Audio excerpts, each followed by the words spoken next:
Hello students, welcome to engineers basket. Graph theory की series में अगला टॉपिक है वॉक। वॉक क्या होता है? A walk is defined as a finite alternating sequence of vertices and edges beginning and ending with vertices such that each edge is incident with the vertices preceding and following it।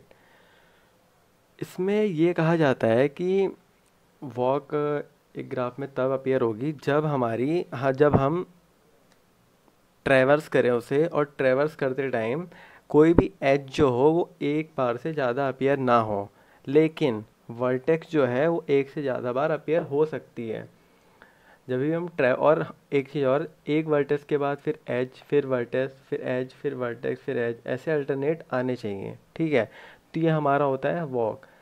क्या होता है, फिर से पढ़ते हैं कि जब भी हम किसी ग्राफ को ट्रैवर्स करें तो कोई भी एज, जैसे ए बी है हमारी एज है, वो ट्रैवर्स करते टाइम हमारी दोबारा नहीं आनी चाहिए। ठीक है, एक ही बार होनी चाहिए। और वर्टिसेस जो है, जैसे ए बी डी ई सी, ये एक से ज़्यादा बार आ सकती है। तो सिंपल डेफिनेशन में ये होती है हमारी वॉक।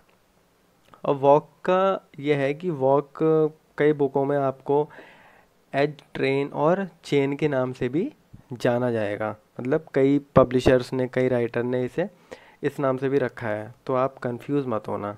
ठीक है, अब आता है क्लोज्ड वॉक। क्लोज्ड वॉक क्या होता है? When a walk begins and and with the same vertex it is called closed walk. ठीक है, अगर सपोज ए बी सी, ठीक है, अगर हम स्टार्ट करते हैं ट्रैवर्सिंग करना ए से बी, बी से सी और सी से ए, तो दोबारा जब वर्टिसेस ए से लेके ए पे आ जाए तो उसे हम क्लोज्ड वॉक कहते हैं। ठीक है, फिर आता है थर्ड हमारा पाथ। पाथ देखते हैं क्या होता है। Path, an open walk in which no vertex appear more than once is called path. इसमें बात की गई है ओपन वॉक की। सबसे हमने पढ़ा था अभी क्लोज्ड वॉक क्या होती है। ओपन वॉक ये होती है, क्लोज्ड वॉक में क्या बोला कि when a walk begins and and with the same vertex it is called closed walk. लेकिन ओपन वॉक में ऐसा नहीं होगा। आप एक वर्टेक्स से बिगिन तो कर सकते हो, लेकिन ऐसा ज़रूरी नहीं है कि वो दूसरे वर्टेक्स पे मतलब उसी सेम वर्टेक्स पे ख़त्म हो, तो ये ओपन वॉक होगा। एग्जांपल देख लेते हैं। सपोज ये था हमारा A B C D E F, A B C D E तक, तो ओपन वॉक क्या हुआ, जैसे ए बी सी हमने ट्रेवर्स करा, ए से लेके बी, बी से लेके सी, तो ये ए बी सी एक ओपन वॉक हो गया। ठीक है, और यही हम ए बी सी से ए दोबारा आते तो ये क्लोज वॉक हो जाती।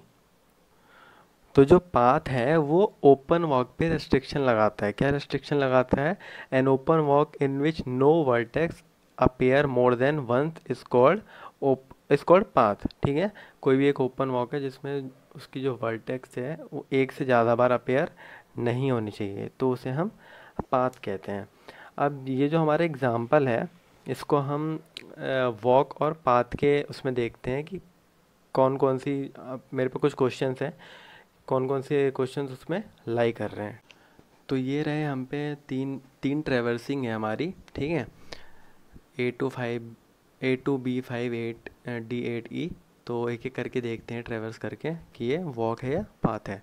पहले A to B5 D8E, A to B5 D8E, ये हमारा जो है वॉक है। वॉक क्यों है?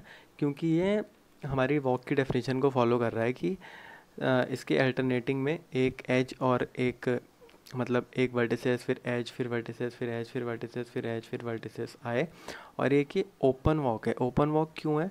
क्योंकि ये जिस वर्टिसेस से स्टार्ट कर रहा है उस वर्टिस पे ख़त्म नहीं हो रहा है, तो ये वॉक है हमारा। ठीक है, और क्या ये पाथ है? तो पाथ की क्या डेफिनेशन थी? An open walk in which no vertex appear more than once. कोई भी वर्टेक्स एक से ज़्यादा बार अपीयर नहीं होने चाहिए। तो और ये नहीं कि सारे ही वर्टेक्स आने चाहिए ग्राफ के, कम भी आ सकते हैं, जैसे कि इसमें हो रहा है। इसमें क्या हो रहा है? ए आ रहा है, बी आ रहा है, डी आ रहा है और ई आ रहा है। सी नहीं आ रहा, कोई फ़र्क नहीं पड़ता, लेकिन ए बी डी और ई में से दोबारा कोई रिपीट नहीं हो रहा। तो ये हमारा पाथ भी है। ठीक है, दूसरा देखते हैं। A2B6E8D5B4C। ठीक है, ये ट्रेवर्सिंग में एक चीज़ की दिक्कत है। दिक्कत यह है कि जो बी वर्टेक्स है, बी, ये 2 बार आ रही है। तो 2 बार आ रही है तो ये पाथ तो नहीं हो सकती, लेकिन वॉक हो सकती है। वॉक क्यों हो सकती है? क्योंकि वॉक में कोई भी एज जो है हमारी वो एक से ज़्यादा बार नहीं आनी चाहिए, लेकिन वर्टेक्स हमारी एक से ज़्यादा बार आ सकती है। तो इसमें हमारी कोई भी एज देख लीजिए। एज है हमारी 2, 6, 5 एंड 4।